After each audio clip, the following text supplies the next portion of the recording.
Alors Christelle, le climat change aujourd'hui, on le voit, on l'entend. Que peut faire notre département? Nous proposons au conseil départemental de travailler pour l'affranchissement des énergies gaz, pétrole, nucléaire. La centrale gaz de l'Andivisio gaspille de l'argent public et dégrade la qualité de l'air. Nous nous y opposerons. Quelles vont être tes propositions? Eh bien, nous devons accompagner les collectivités pour économiser les énergies. Et donc ça passe par différents moyens. On peut profiter par exemple des contrats de territoire pour demander aux communes d'exiger lors de la création et rénovation des bâtiments d'introduire des contraintes. Des contraintes sur l'isolation, les bâtiments, les matériaux, etc. Et par ailleurs, on peut également favoriser dans les marchés publics des solutions à faible coût énergétique. Et puis ensuite, on peut développer tout ce qui concerne les énergies renouvelables. On est dans un département qui dispose de ressources naturelles comme le vent, la houle, les courants marins et fluviaux.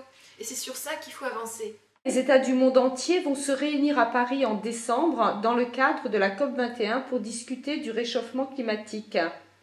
Quel rôle pour le conseil départemental? Eh bien, le conseil départemental a en charge la construction, l'entretien et le fonctionnement des collèges et des transports publics routiers, dans le cadre de ses missions obligatoires, ainsi que l'environnement ou le logement social dans ses missions complémentaires. Autant de domaines où il peut agir directement.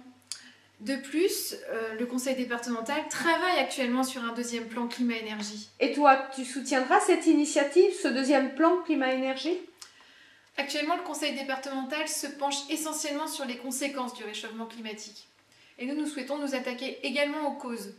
Le plan climat-énergie doit fixer ses objectifs chiffrés et datés de baisse de la consommation des énergies, en agissant sur les transports, les bâtiments. En effet, réparer coûte cher et coûtera de plus en plus cher si le mal n'est pas soigné à la racine. En votant pour les candidats Europe Écologie Les Verts, vous dessinez votre avenir.